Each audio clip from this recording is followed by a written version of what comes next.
kuatkan hati. Negeri ini memanggilmu kawan. Belajar bergerak berbagi untuk negeri. Guru penggerak majukan pendidikan. Guru penggerak menghamba pada murid. Kreatif rancang pembelajaran. Hargai potensi, tingkatkan prestasi. Lahirkan profil pelajar Pancasila. Belajar bergerak berbagi untuk negeri. Kita menjalin kolaborasi. Belajar bergerak berbagi untuk negeri. Demi bakti pada Ibu Pertiwi. Assalamualaikum warahmatullahi wabarakatuh. Waalaikumsalam warahmatullahi wabarakatuh. Selamat pagi ibu semuanya. Selamat pagi. Puji syukur alhamdulillahirobbilalamin. Kita panjatkan kepada kehadirat Tuhan Yang Maha Kuasa atas limpahan rahmatnya kita semua bisa berkumpul di acara sosialisasi budaya positif di lingkungan sekolah oleh narasumber kita Ibu Aprilia Sandi. Salawat serta salam tetap tercurahkan kepada junjungan kita Nabi besar Muhammad SAW yang menuntun kita menuju jalan kebenaran, yakni agama Islam. Ibu-ibu sekalian, di bagian acara ini saya selaku moderator akan mempersilahkan Ibu Sandi untuk melaksanakan sosialisasi dengan judul budaya positif di lingkungan sekolah ini. Kepada yang terhormat Ibu Aprilia Arista Sandi kami persilahkan.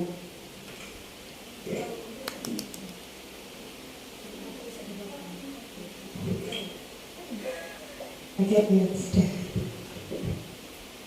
Terima kasih Bu Ade untuk waktunya. Assalamualaikum warahmatullahi wabarakatuh. Waalaikumsalam warahmatullahi wabarakatuh. Oke. Masih semangat semuanya? Alhamdulillah. Nah, di kesempatan yang bagi acara dan kesempatan yang baik ini, izinkan saya akan menyampaikan aksi nyata di modul 1.4, di mana di sini saya akan berbagi pemahaman dan pengalaman penerapan budaya positif sebagai salah satu tuntutan di tugas saya di modul 1.4. Next. Sekali lagi saya ucapkan selamat datang untuk para ibu guru hebat. Dengan kegiatan hari ini, mari kita mulai belajar bersama, berkolaborasi dan saling mendukung untuk mewujudkan disiplin positif di sekolah kita. Di acara hari ini ada beberapa tata tertib yang semoga kita semua bisa mengikutinya dengan baik. Yang pertama, kita bangun suasana yang positif dan kolaboratif. Dengan cara jika ada satu yang berbicara, maka yang lain wajib mendengarkan. Nah, kedua, sampaikan pendapat dengan santun. Jika ibu-ibu sekalian ada yang memiliki pendapat atau usulan yang baik, monggo disampaikan dengan mengangkat tangan terlebih dahulu, kemudian menyampaikan dengan bahasa yang sopan. Kemudian, jika memang ada yang penting, Bapak Ibu guru sekalian boleh untuk mencatatnya, dan jika apa yang terjadi di sini, maka akan kita tinggalkan di sini, gitu ya. Untuk konsep utama budaya positif di sini yaitu yang pertama, disiplin positif dan nilai-nilai kebajikan. Untuk yang kedua, teori motivasi, hukuman dan penghargaan. Kemudian saya akan juga menjelaskan tentang keyakinan kelas dan kebutuhan dasar manusia, juga 5 posisi kontrol dan segitiga restitusi. Oke, kita mulai dengan yang pertama yaitu disiplin positif dan nilai-nilai kebajikan. Di mana disiplin positif di sini yaitu perubahan paradigma psikiater dan pendidik Dr. William Glasser dalam kontrol teorinya yang kemudian hari berkembang dan dinamakan choice theory, yaitu meluruskan beberapa miskonsepsi tentang makna kontrol. Yang pertama yaitu ilusi guru mengontrol murid.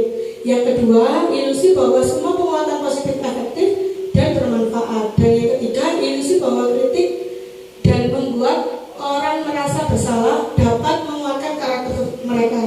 Dan yang keempat, ilusi bahwa orang dewasa memiliki kebutuhan untuk memaksa.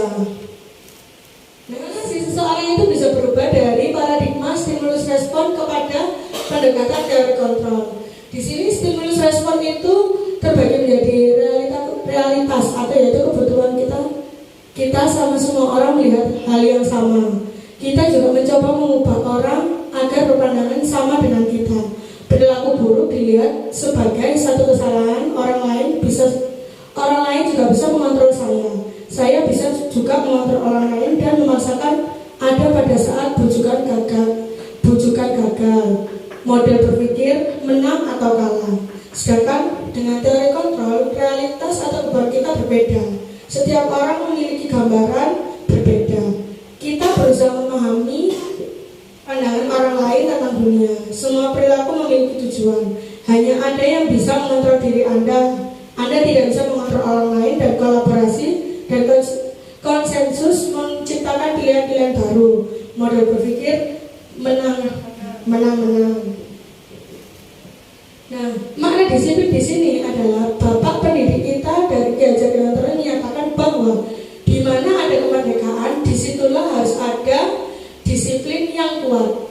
Sungguh pun disiplin itu bersifat self-disiplin, yaitu kita sendiri yang mewajibkan kita dengan sekeras-kerasnya, tetapi itu sama saja. Sebab jikalau kita tidak cakap melakukan self-disiplin, wajiblah penguasa lain mendisiplinkan diri kita. Dan peraturan demikian itulah harus ada di dalam susunan yang merdeka, suasana yang merdeka. Disiplin diri juga mempelajari bagaimana cara kita mengontrol diri kita dan bagaimana menguasai diri untuk memilih tindakan yang mengacu pada nilai-nilai yang kita hargai agar tercapai tujuan yang diinginkan. Selanjutnya, nilai-nilai kebajikan universal. Nilai-nilai kebajikan universal ini yaitu nilai-nilai kebajikan yang disepakati bersama, lepas dari suku bangsa, agama, bahasa maupun latar belakang, dan sifat-sifat positif manusia yang merupakan tujuan mulia yang ingin dicapai setiap individu. Dr. William Glasser pada teori kontrol 1984 menyatakan bahwa setiap perbuatan memiliki suatu tujuan. Nah, selain itu, Diana Gosen 1998 juga mengemukakan bahwa dengan mengkaitkan nilai-nilai kebijakan yang diyakini sekarang, maka motivasi intrinsiknya akan terbangun, sehingga menggerakkan motivasi untuk mencapai tujuan yang mulia yang diinginkan. Selanjutnya,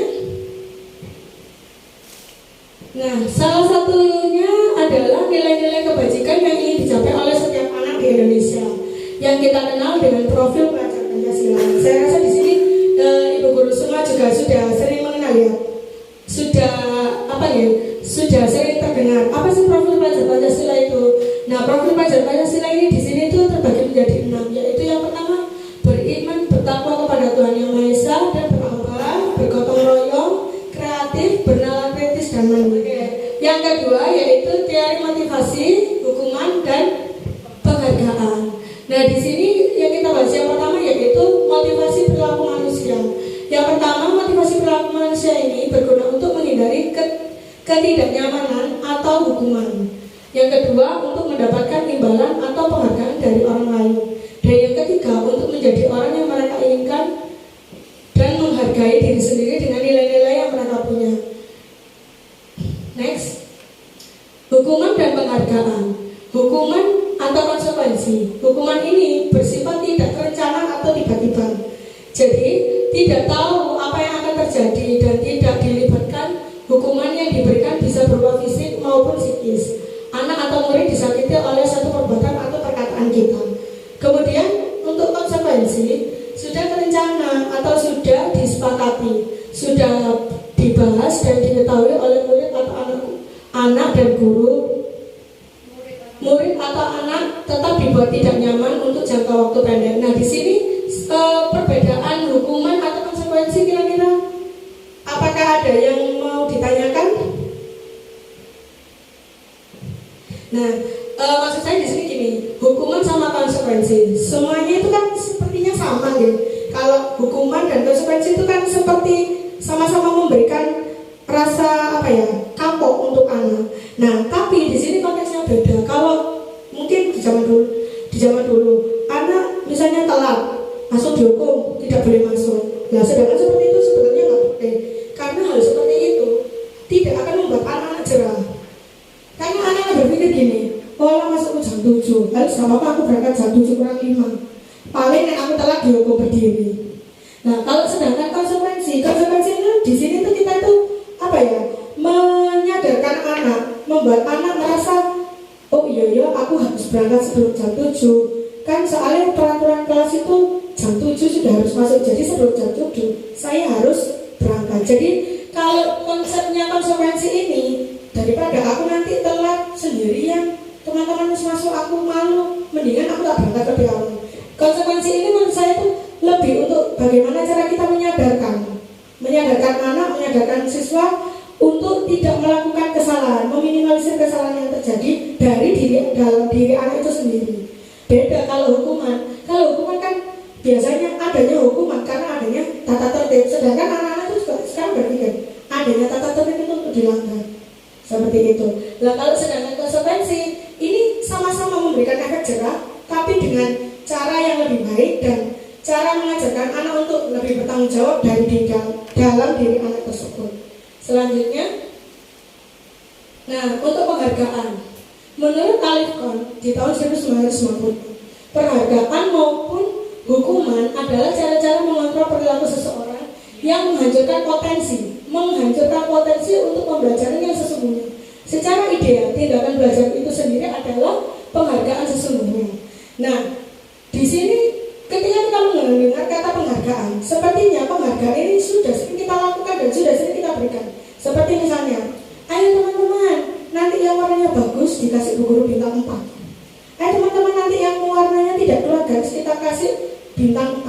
Padahal kan hal seperti itu penghargaan itu tidak selalu bagus. Dan apalagi kalau penghargaannya berupa reward seperti barang.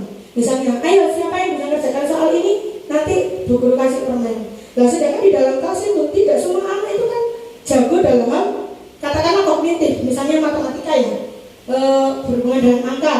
Biasanya kan yang pintar kognitif anak itu terus akhirnya dapat permen. Apakah seperti itu bisa dikatakan adil? Sedangkan menurut pendidikan berdiferensiasi, semua anak itu memiliki kemampuan yang berbeda-beda. Kan semua anak memiliki kemampuan di bidangnya masing-masing. Jadi kalau kita memberikan penghargaan atau memberikan reward hanya kepada anak itu saja, berarti kan kita belum melaksanakan pendidikan berdiferensiasi seperti itu kan. Nah, jadi di sini penghargaan itu lebih ke tindakan belajar itu sendiri. Jadi anak itu dia itu bisa merasa, oh aku pintarnya di sini. Nah, di sini tuh tugas guru itu mencari anak ini masuk di kategori apa, anak ini pandai di mana, seperti itu. Selanjutnya, nah yang selanjutnya ini itu adalah keyakinan kelas. Mengapa kita sebut keyakinan kelas? Mengapa tidak peraturan kelas saja? Nah, nilai-nilai keselamatan atau kesehatan inilah yang kita sebut sebagai suatu keyakinan, yaitu nilai-nilai kebijakan universal yang disepakati secara tersirat dan tersurat. Lepas dari latar belakang suku, negara, bahasa maupun agama, seorang akan lebih tergerak dan bersemangat untuk menjalankan keyakinannya daripada hanya sekadar mengikuti serangkaian peraturan tertulis tanpa makna. Jadi, kenapa sih kok dinamakan keyakinan kelas? Kenapa kok tidak peraturan kelas saja? Padahal sebenarnya sama-sama memberikan tata tertib untuk anak.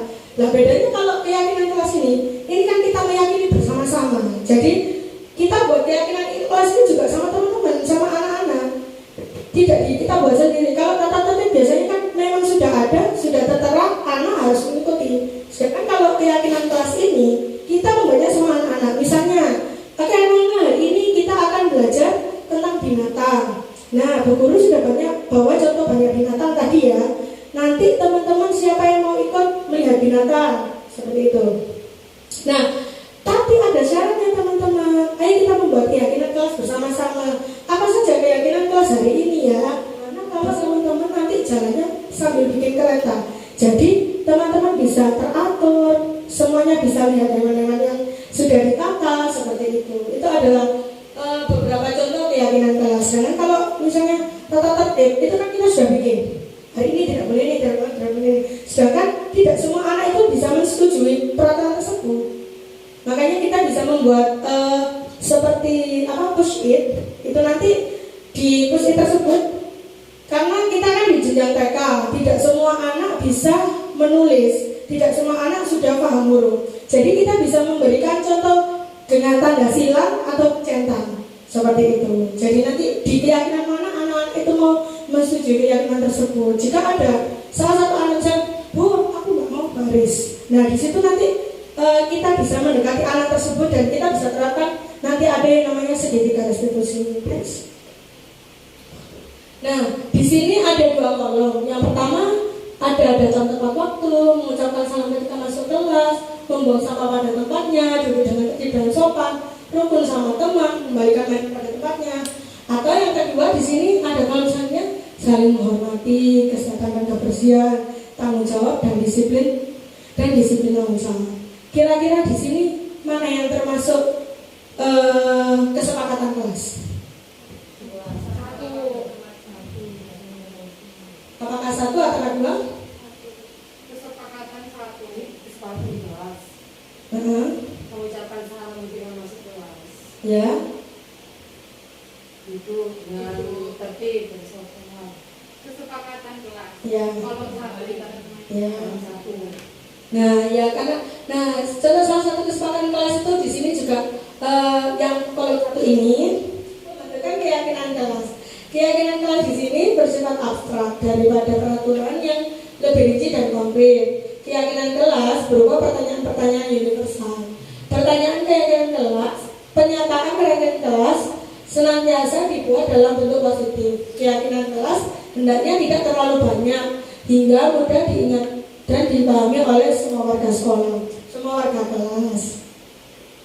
Keyakinan kelas sebaiknya sesuatu yang dapat diterapkan di lingkungan tersebut. Warga kelas hendaknya ikut berkontribusi dalam pembuatan keyakinan kelas lewat kegiatan curah pendapat.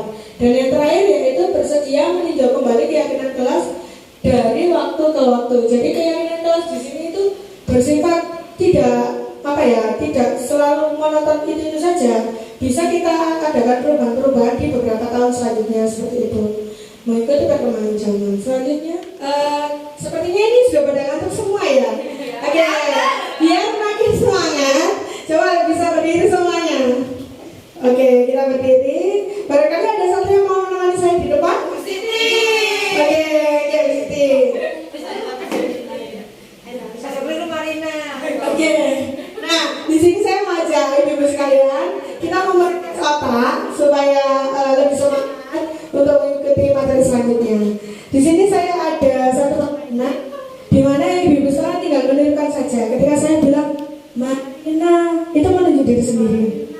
Menari di atas menara, di atas menara, Marina menari.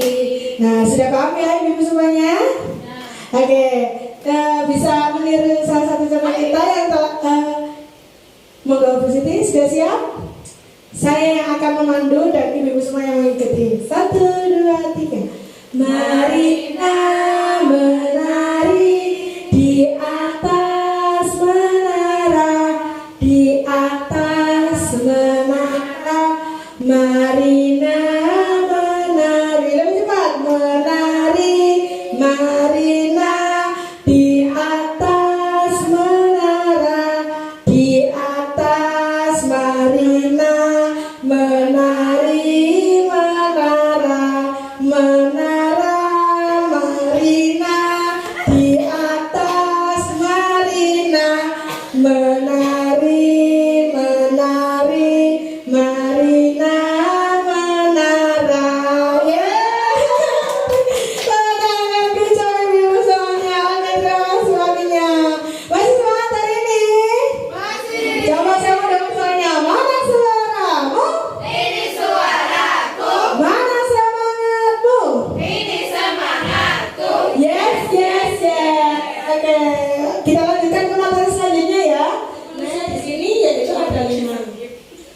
pertama, kebutuhan dasar untuk bertahan hidup, di mana setiap manusia selalu mengusahakan apa saja yang bisa dia lakukan untuk terus bertahan hidup. Seperti halnya manusia, mereka harus tetap semangat dan mereka juga harus bekerja. Salah satu cara bertahan hidup kan dengan bekerja, mencari uang untuk membeli makanan. Itu salah satu contohnya. Kemudian kebutuhan kasih sayang dan rasa diterima. Jika kebutuhan kasih sayang dan rasa diterima ini kita terapkan di kelas itu, salah satu contohnya adalah ketika ada salah satu siswa di kelas. Ketika salah satu siswa tersebut suka mencari perhatian. Nah, hal tersebut itu biasanya contohnya ada salah satu anak yang bisa dikatakan nakal di kelas, suka mengganggu teman, suka tidak mematuhi guru seperti itu.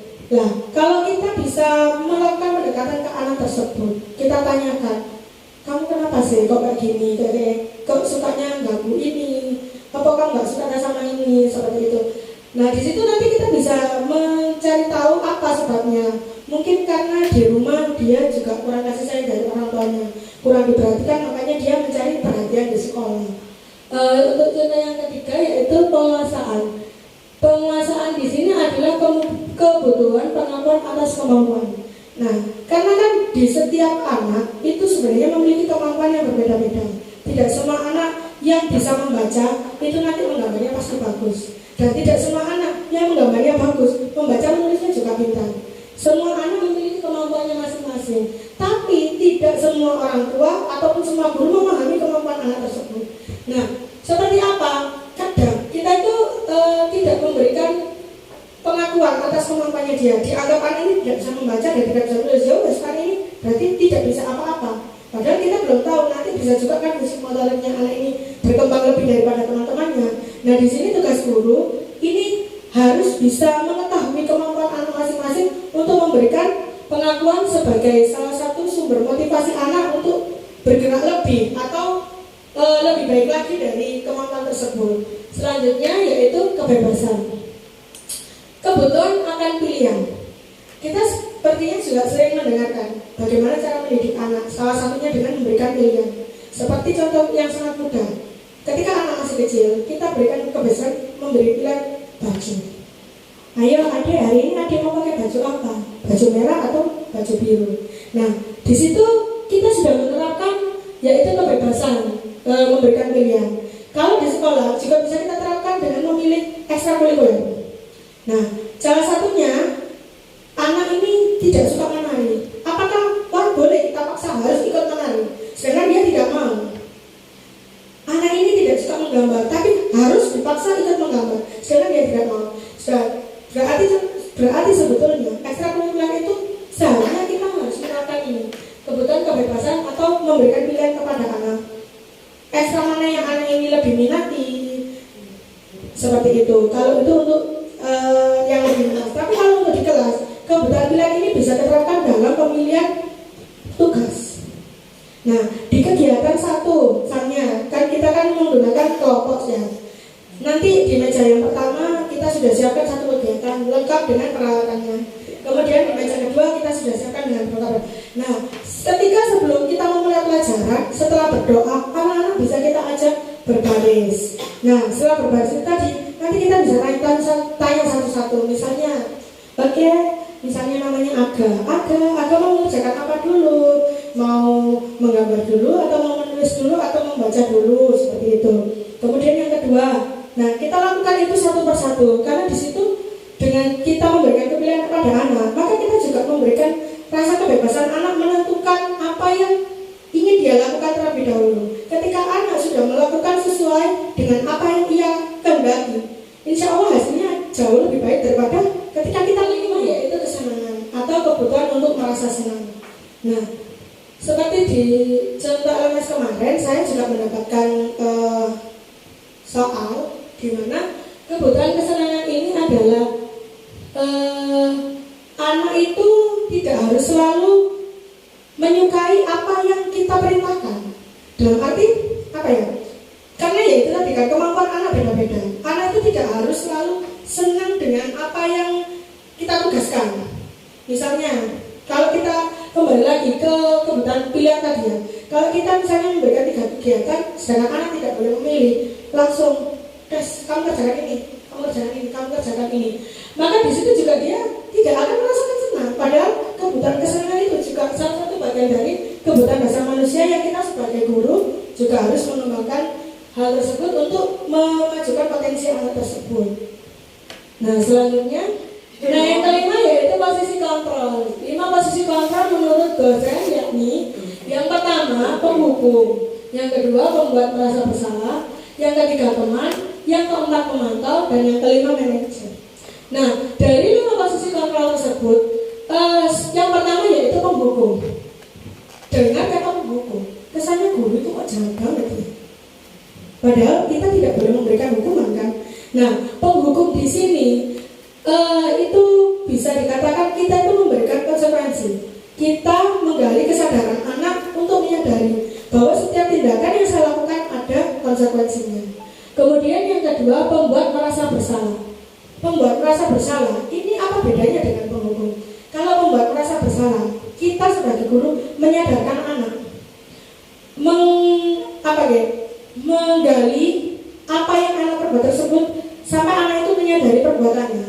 Misalnya, ketika ada anak datang terlambat, kita tidak harus selalu kamu datang terlambat, sudah kamu gak usah masuk seperti itu. Kita tidak bisa berlaku seperti itu. Di pembuat merasa bersalah itu kita harus bertindak di mana kita menanyakan ke anak tersebut, kenapa kamu telat? Iya soalnya saya bangunnya kesiangan. Nah di situ kita tanyakan ke anak tersebut, kenapa kamu bisa kesiangan? Iya soalnya saya tadi malam begadang lihat bola. Nah di situ kita sudah melakukan dan menerapkan pembuat merasa bersalah. Seandainya kamu tidak begadang, kamu pasti bangunnya tidak akan kesiangan. Maka hari ini kamu tidak akan terlambat. Karena di sini kita kan tidak harus memarahi anak dengan nada tinggi atau nada yang mengapi-api. Karena anak itu akan jauh lebih merasa bersalah ketika dia sadar bahwa dirinya sendiri melakukan kesalahan daripada dia disalahkan. Yang ketiga adalah bersikap sebagai teman.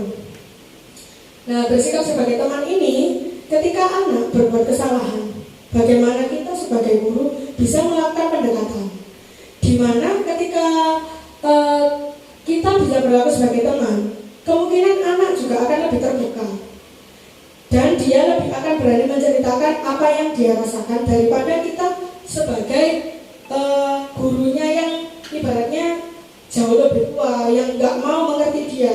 Anak itu terkesan akan malu-malu menyampaikan apa yang dia inginkan.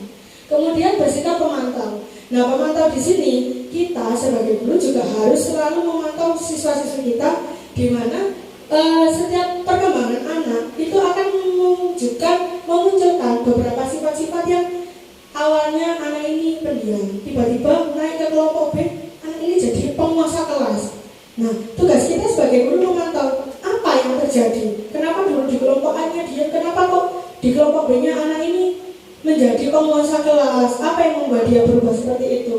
Dan yang kelima, kita bersifat manajer, yaitu di mana kita bisa mengatur anak tersebut, mengarahkan bagaimana anak tersebut melakukan perbuatan-perbuatan yang menurutnya tidak baik, menurut kita tidak baik. Nah, kita arahkan anak tersebut supaya anak tersebut tidak terjerumus terlalu jauh. Selanjutnya, nah di sini yang keenam adalah restitusi atau segitiga restitusi. Segitiga restitusi adalah proses menciptakan kondisi bagi murid untuk memperbaiki kesalahan mereka sehingga mereka bisa kembali pada kelompok mereka dengan karakter yang lain yang lebih kuat. Dosen tahun 2024. Restitusi juga adalah proses kolaboratif yang mengajarkan murid untuk mencari solusi untuk masalah dan membantu murid berpikir tentang orang seperti apa yang mereka inginkan dan bagaimana mereka harus memperlakukan orang lain. Nah, salah satu contoh kasusnya di sini. Kemarin saya sudah pernah mengalami hal tersebut. Maka saya bisa mengatakan, oh ini bisa dijadikan untuk contoh salah satu segitiga restitusi. Jadi ketika setelah berdoa, kita kan kalau berdoa kan dikatakan melingkar. Nah setelah itu ketika sudah masuk kegiatan, anak-anak akan kembali ke bangkunya masing-masing. Di situ salah satu murid saya, Rafa dan sama Adit. Saya ingat sekali waktu itu Rafa sama Adit berebut tempat duduk. tempat duduk itu biasanya ditempati oleh Iksan. Kebetulan hari itu Iksan tidak masuk. Nah, Rafa sama Adit itu sama-sama ingin duduk bersebelahan dengan Gibran. Nah, di situ mereka terjadilah pertengkaran berebut meja tempat untuk duduk itu tadi. Nah, setelah itu saya panggil. Langkah yang awal kita lakukan adalah kita panggil mereka berdua. Kita tanyakan, kenapa kok berebut tadi? Kenapa kok dorong-dorongan? Kemudian Rafa menjelaskan, iya Bu, soalnya tempatku didudukin sama Adit. Terus Adit bilang, enggak Bu, itu loh tempatnya Iksan enggak masuk. Ya wes tak tempati. Tapi Rafa maksa minta ke situ padahal aku sudah duduk. Rafa menjelaskan lagi, loh aku loh Bu udah ambil krayon sudah tak taruh situ. Aku mau ambil buku, tempatnya ditempati. Nah, di situ tugas kita sebagai guru, kita bisa memberikan wadah untuk anak-anak tersebut saling menyadari kesalahan masing-masing. Yang pertama kita bisa menyampaikan kepada Rafa, Adit kan nggak tahu kalau tempatnya itu sudah ditaruh di Rafa krayon. Lagian itu juga bukan tempatnya Rafa, makanya Adit nggak tahu. Terus Adit juga, kenapa Adit menempati kalau itu bukan tempat Adit? Dan Adit apakah tidak melihat di situ ada krayon seperti itu? Katanya mereka menjawab, wah nggak tahu Bu kalau ada krayonnya Rafa di situ seperti itu. Nah, setelah kita tanyakan masalahnya, kita cari tahu solusi, kita cari tahu apa penyebab mereka bertengkar, kita cari solusinya, kita berikan arahan, misalnya kayak kita tidak harus selalu langsung menuju ke pokok masalah, kita bisa memberikan kesadaran. Oh iya Rafa besok besarnya mau jadi apa sih? Katanya Rafa mau jadi muadzin, biar bisa adzan setiap hari di masjid. Oh bagus sekali. Kalau Adit tadi mau jadi apa? Aku mau jadi Pak Polisi. Nah, dengan topik seperti itu kita bisa memancing anak jauh lebih dalam untuk menyadari kesalahan mereka. Rafa, seorang muadzin ada nggak ya yang suka marah-marah? Boleh nggak seorang muadzin itu tugasnya adzan di masjid, tapi teriak-teriak. Nanti kalau kelupaan pas waktu ada di masjid, adzannya teriak-teriak, dosa nggak ya? Iya dosa. Berarti boleh nggak teriak-teriak? Nggak boleh. Adit juga. Adit itu kan mau jadi polisi. Polisi itu tugasnya apa? Mengamankan penjahat. Adit menjawab seperti itu. Nah, mengamankan penjahat. Tapi boleh nggak Adit jadi orang jahat?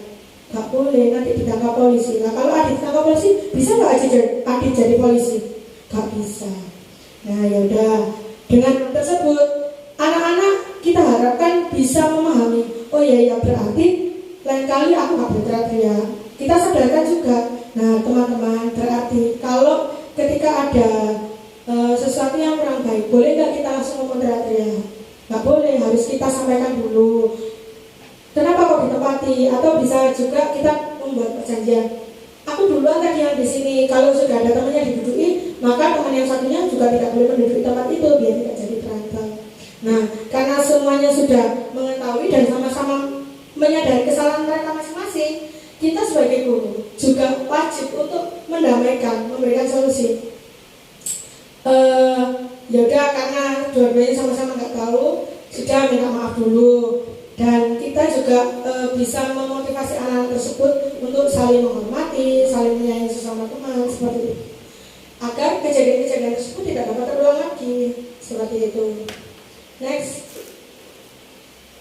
Nah, di bawah ini adalah ciri-ciri restitusi yang membedakan dengan program disiplin lainnya.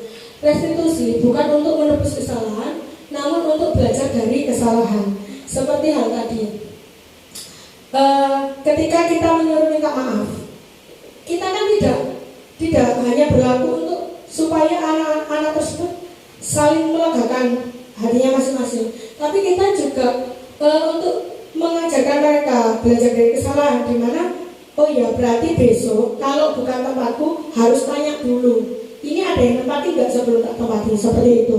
Kemudian restitusi juga memperbaiki hubungan, di mana ketika anak bertengkar, maka di situ kita sebagai guru juga berhak untuk mengajak mereka untuk berbaikan, dan kita juga berhak untuk mengarahkan mereka. Dan karena itu juga salah satu tugas dari kita.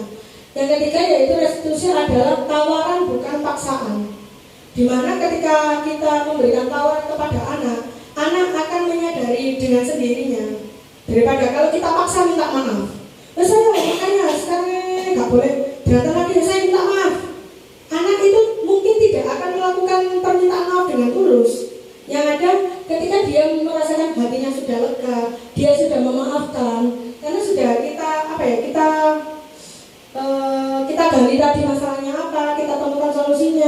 Nah, di situ anak ketika sudah lega, ya udah kalau sudah sama-sama nggak tahu, Bu Guru mau teman-teman mau nggak bermaaf-maafan seperti itu. Kemudian restitusi menuntun untuk melihat ke dalam diri, yaitu dimana kita itu menyadarkan anak atas apa yang dia perbuat. Yang selanjutnya restitusi mencari kebutuhan dasar yang mendasari tindakan mereka. Apa sih yang mereka inginkan dari hal tersebut? Dan yang selanjutnya restitusi fokus pada karakter bukan tindakan. Jadi ketika kita menghadapi anak, yang kita bentuk itu karakternya, bukan tindakannya. Karena apa? Ketika kita membentuk tindakan anak-anak duduknya rapi, anak-anak duduknya disiplin. Tapi kalau karakter di dalam dirinya, aku disiplin, tapi cuma di sekolah atau di rumah ya sama aja. Jadi kalau kita bisa membimbing karakter mereka, insya Allah selain di sekolah, anak-anak di rumah juga akan disiplin sama seperti di sekolah. Kemudian restitusi menguatkan, di mana kita sebagai guru harus bisa menguatkan apa sih yang menjadi fondasi anak-anak tersebut. Kemudian restitusi fokus pada solusi. Dan yang terakhir adalah mengembalikan murid yang berbuat salah pada kelompoknya. Jadi tidak harus anak yang salah itu dihukum sendirian, tapi anak yang salah harus anak yang salah itu harus dibimbing, diajarkan apa yang baik, apa yang tidak baik. Kemudian setelah anak tersebut menyadari kesalahannya, anak tersebut jika sudah paham, dia akan belajar dari kesalahan yang telah mereka perbuat, maka dia juga bisa dikembalikan ke kelompoknya untuk melakukan hal-hal baru. Dan insya Allah kalau anak sudah belajar dari kesalahan, dia tidak akan mengulangi kesalahan yang sama. Next. Nah, di sini adalah yang saya maksud dari segitiga restitusi. Di mana di segitiga restitusi ini, yang pertama kita memvalidasi tindakan yang salah, yaitu kita menanyakan kepada anak, apakah yang mereka perbuat ini benar atau tidak? Karena ketika anak berantem, pasti dua-duanya merasa benar. Sedangkan di sini kita harus memvalidasi dulu, karena kalau berantem itu kan saya rasa tidak dua-duanya itu pasti memiliki kemauan atau kebutuhan dasar tadi.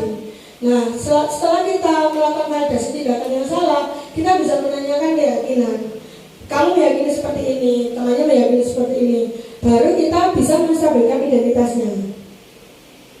Dimana kalau memvalidasi kesalahan tadi, kita bisa tentunya anak tersebut memiliki mengapa dia kok melakukan seperti itu. Dan kemudian kita bisa menanyakan keyakinannya, keyakinan kelas apa yang telah kita sepakati. Kenapa kamu menjadi orang yang seperti apa? Kamu ingin menjadi orang yang seperti apa? Seperti saya lakukan tadi, saya menanyakan, Rafa, kamu besok mau jadi apa? Mau jadi muadzin? Ini mau jadi apa? Mau jadi polisi? Nah, di situ kan kita juga bisa membentuk karakter mereka. Kalau mau jadi muadzin harus seperti ini, kalau mau jadi polisi seperti ini. Kemudian baru kita bisa memberikan identitas, karena setiap orang pasti pernah melakukan kesalahan. Dan kamu bukan satu-satunya yang pernah melakukan ini. Jadi dari kesalahan ini kita tidak boleh mengejudge anak seperti itu, karena setiap teman, setiap orang, setiap anak di kelas itu pasti pernah melakukan kesalahan. Dan anak tersebut bukan yang satu-satunya menjadi ibaratnya troublemaker di dalam kelas, gitu loh. Jadi anak itu tidak terlalu merasa, oh pancen aku ini nakal. Biar kita itu juga tidak menanamkan karakter. Karena anak kalau sudah terlalu dicap atau dijudge, anak ini loh pancen trouble, terus mendingan gak usah masuk seperti itu ya. Nah seperti itu tuh, itu justru akan membentuk karakter anak tersebut. Karena aku dicap seperti ini, berarti saya sudah dilabeli guru saya seperti ini, makanya saya menjadi anak seperti ini aja, seperti itu. Selanjutnya yaitu satu kegiatan pembelajaran diperlukan suasana yang nyaman dan kondusif. Suasana tersebut dapat terbentuk dengan adanya budaya positif, dan untuk mencapai budaya yang positif tersebut perlu disiplin positif yang tidak terjadi dengan adanya ancaman, hukuman, dan paksaan. Oleh karena itu dibutuhkan keyakinan kelas yang dapat membangun karakter anak dari kesadaran dirinya sendiri. Kami sampaikan untuk sesi selanjutnya yaitu sesi tanya jawab. Monggo untuk ibu-ibu sekalian ada yang mau menanyakan tentang sosialisasi tadi?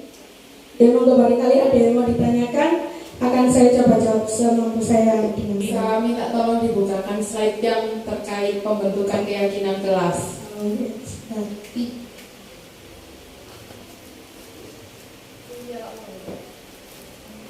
Poin yang ketiga, pernyataan keyakinan kelas senantiasa dibuat dalam bentuk positif di sini.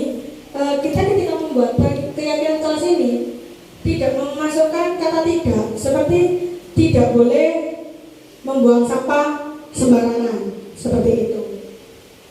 Kan di situ tersirat kata tidak. Sebaiknya kan kita bisa menekan buanglah sampah pada tempatnya, seperti itu. Ya? Misalkan ya Bu ya, mohon maaf, kan guru itu kan kalau kecapean atau apa itu kan suka kelepasan, jadi ngomong, jangan nakal, tidak boleh nakal. Nah, itu gimana Bu? Apa berpengaruh terhadap anak nantinya ke depannya? Nah, ya. Dengan kata tidak itu, saya rasa anak itu semakin terpacu karena anak itu semakin penasaran. Makanya kadang-kadang kalau kita ada anak ya yang naik-naik sampai ke tinggi-tinggi, naik ke tangga majemuk itu ya, tidak boleh tinggi-tinggi. Nah, di situ anak itu semakin naik semakin tinggi. Nah, bagaimana Bu Firda untuk jawabannya? Oh iya Bu, baik Bu, terima kasih. Oke. Barangkali yang lain ada yang ditanyakan lagi? Saya terima kasih telah mengikuti sosialisasi hari ini dengan baik dan hikmat. Selanjutnya saya ucapkan terima kasih juga untuk Ibu-ibu guru semua yang sudah menyediakan waktunya. Wassalamualaikum warahmatullahi wabarakatuh.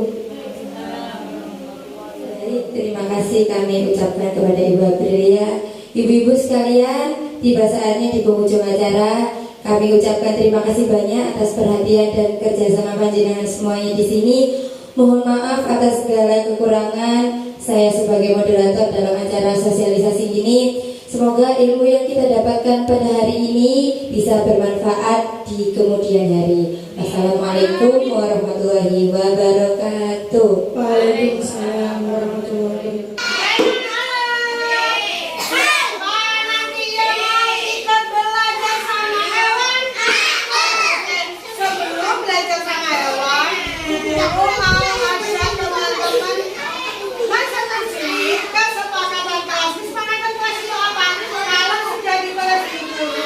Teman-teman boleh pilih mana yang teman-teman setuju.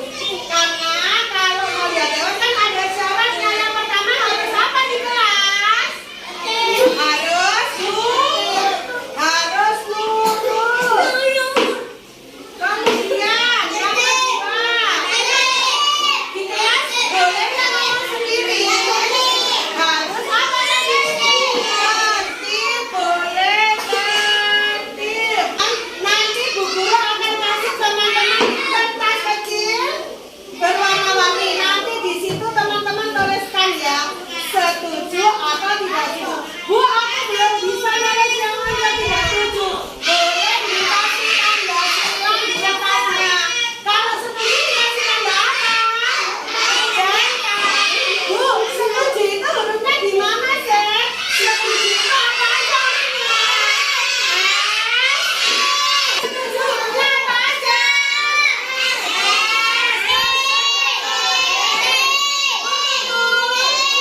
hati, negeri ini memanggilmu kawan.